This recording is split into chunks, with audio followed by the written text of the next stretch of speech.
hold on. Who were they skirmishing with at the border? Not important to this story. Was it the Persian army?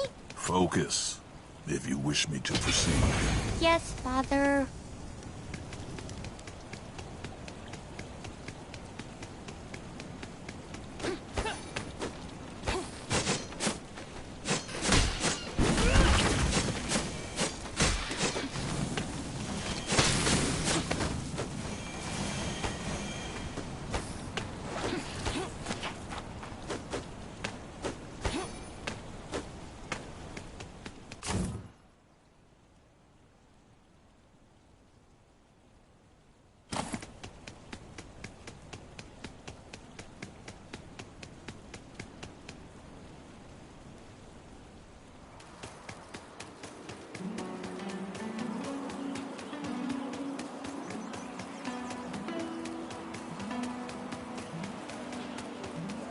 So, what did he say? Disobeyed a direct order from the Agoj. The Vanguard circle's out of reach. Not fair. Yes, it is. I brought Vasilis home, but I did fail him. I don't deserve command. The punishment is just. But we were... You were following my orders. Understood? Yes, brother. Hold your head up high. I have no regrets. Not for that, at least.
Another one.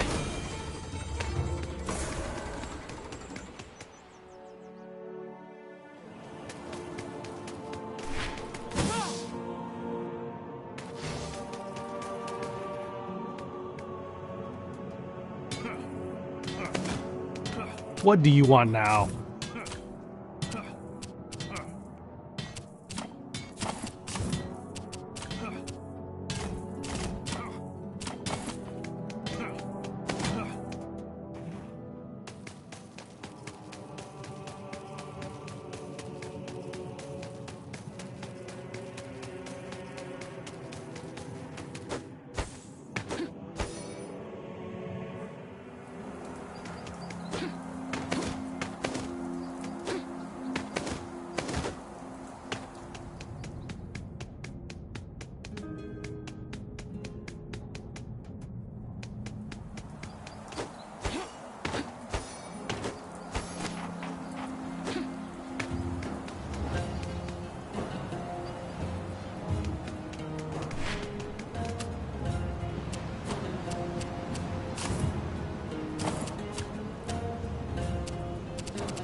This seems a comprehensive account of the threats within Laconia.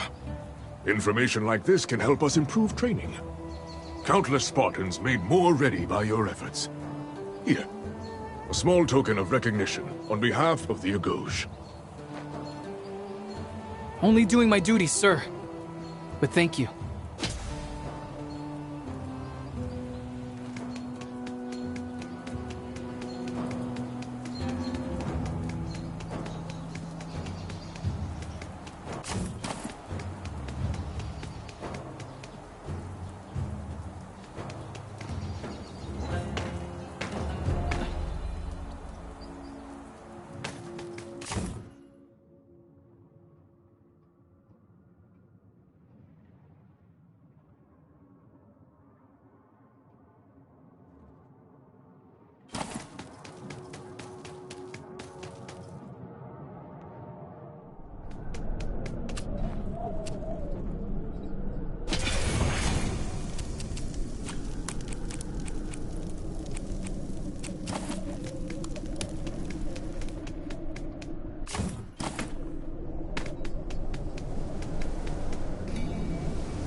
Athena, shrewd and warlike maiden of Olympus.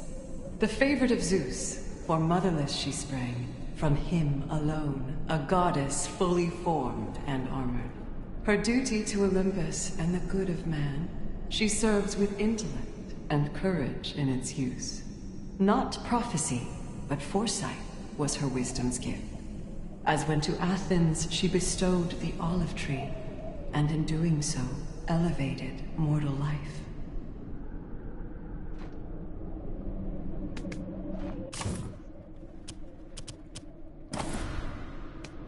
Demeter was determined that Persephone, her daughter in her care, should never be so wrong as she was, titan-stomached by her second breath.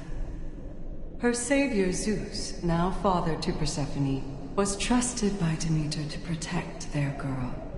But when she was abducted, for to wed by Hades, Demeter found her husband on his brother's side, and she, in wrath, would teach the world of barren winter.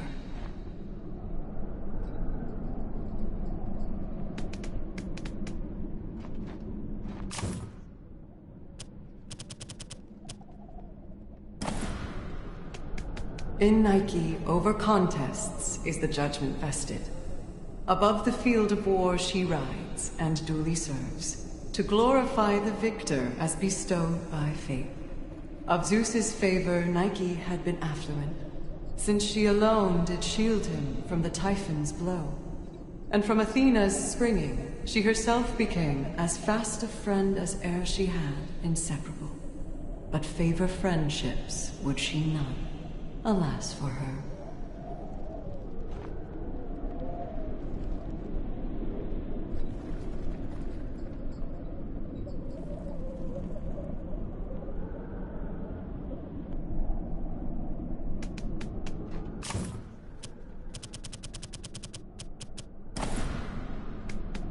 Lord Zeus had dreamt of justice in his days of youth, for he alone was spared the hungry maw of Kronos.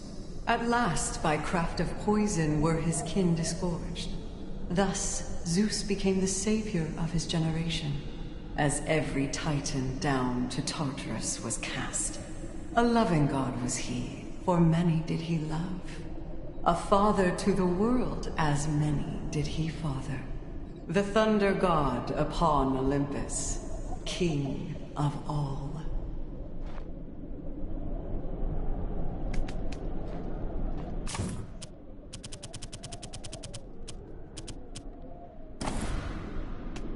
In distant heaven, ether sits above it all, a vast celestial firmament to call his own.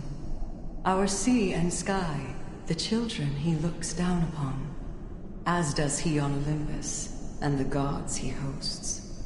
When near his most beloved sister Hemera, The day imbues him with a rich cerulean hue. Yet in the darkening presence of his mother Nyx, he takes her sable on and fades from earthly sight.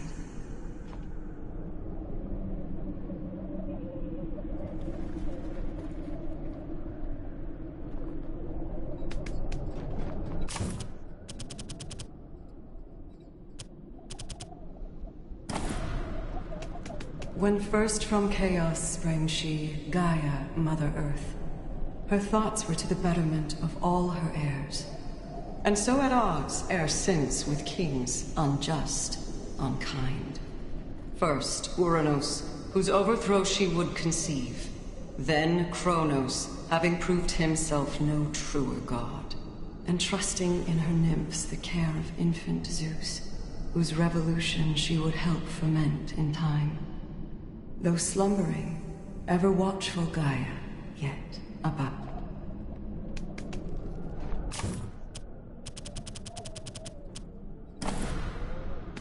Primordial Hemera, embodiment of day, whose brightness issued forth from night, her mother Nyx. And evermore the two have since remained estranged. For anywhere that Hemera may seek her out, so Nyx, by her intrinsic nature, must withdraw. A mother's love, resplendent in a place unseen, unvoiced, unheard, forever drawing out of sight. A never-ending cycle born of fruitless search.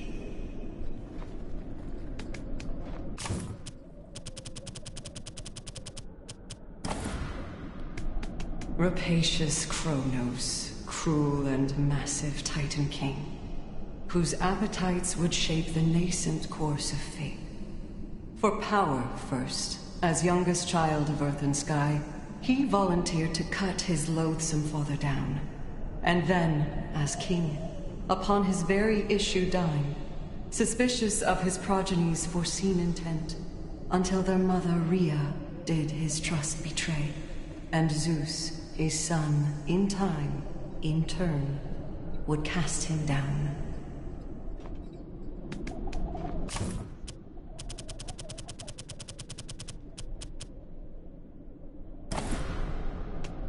The mighty Titan, headstrong Crius, lies in wait, concealed upon his mother Gaia with his kin, Iapetus, Hyperion, and Coeus too, confederated with their youngest brother Kronos, as they await their loathed father Uranos, to ambush as he on their mother comes to lay. And thus they seize the pillars of the sky together, to bind their wicked sire as he is unmanned.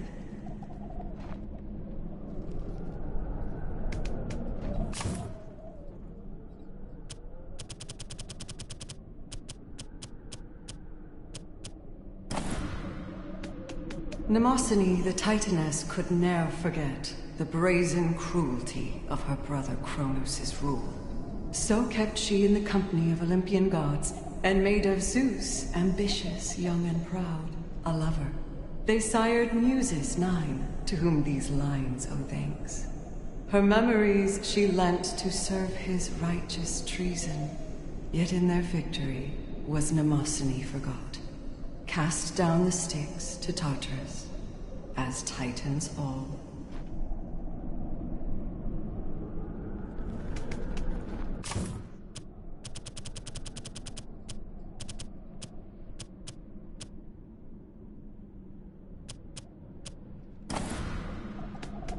Oceanus, the master of the boundless deep, was torn as Titans suffered dire threat from Zeus.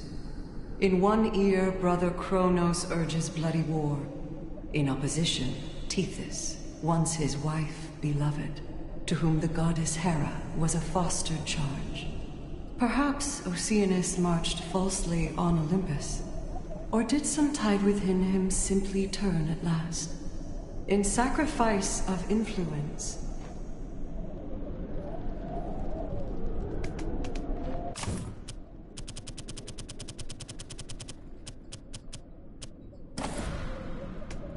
to Rhea, Titan Queen, befell a fateful choice. To heed her Kronos, brother, consort, lord, and king. or heed a mother's duty to her newborn babe. For love of baby Zeus, she could no more abide, and sent him hence with Gaia for her nymphs to raise. While fed she to the unjust Kronos swaddled stone. With this, the mother of Olympus she became. Of Titans, she alone was spared her children's wrath.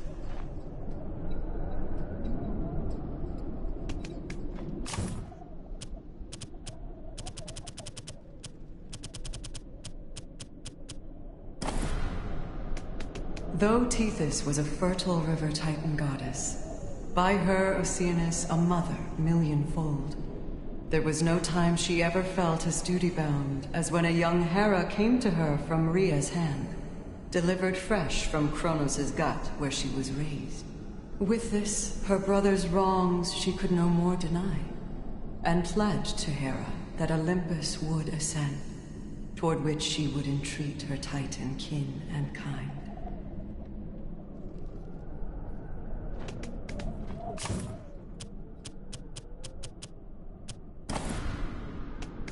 For Theia, Gaia's eldest, heaven's shining light, the company of beauty was the fairest good. It was from her that treasure took its tempting gleam, and nature's splendor learned to hold the gaze of man. Her brightness she compounded with Hyperion's fire, and from their line the sun and stars would surely spring. Yet in the Titan's fall did Theia's brilliance dim, for in the underworld none wish a better view.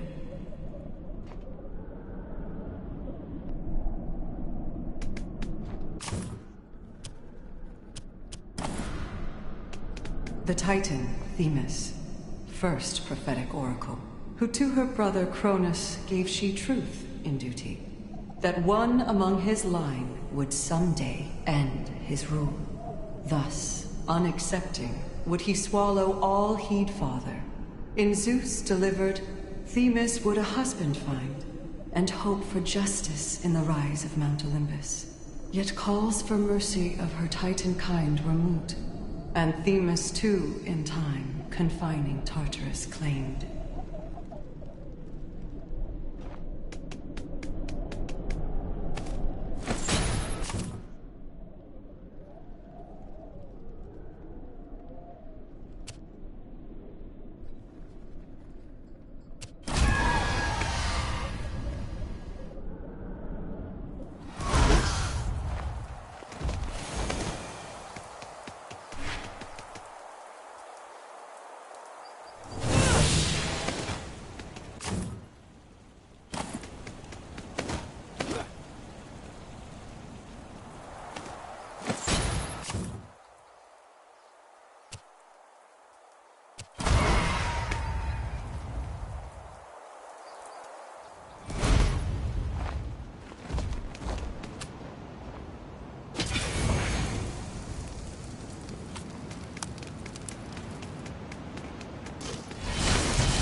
to impress.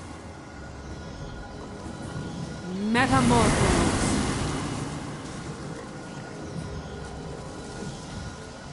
Once again, thank you. Please take this as a reward.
The mighty Hydra strikes again! It's not a Hydra.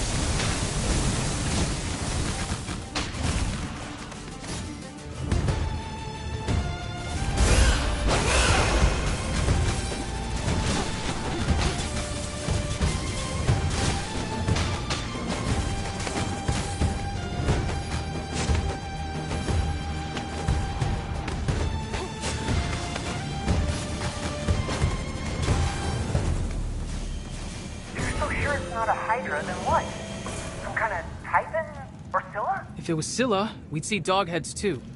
If it was Typhon, it would be 100 times larger. And we'd be dead. Okay, do you have any guesses? Not yet. But there is a strange smell to its blood. A sweetness. If I could just place it.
Daedalus. He is many things to our people. Defender, builder, craftsman. A genius, perhaps, but prone to distraction.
Heads! More heads! How many more could there be? First, let me fight. Then we can pointlessly speculate. Apples! Of course! Apples?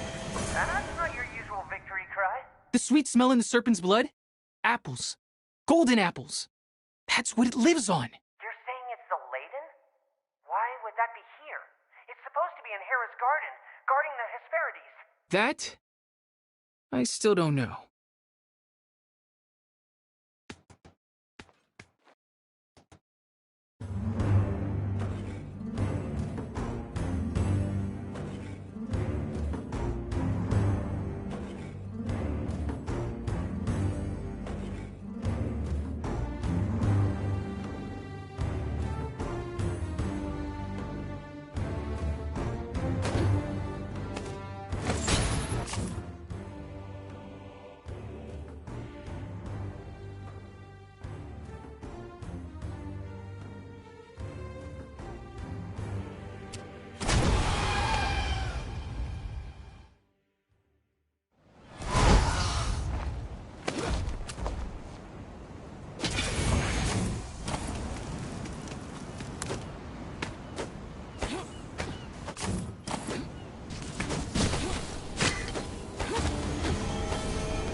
Enough! All of you Maidenheads, show yourself! Face me or be gone! I love this setup!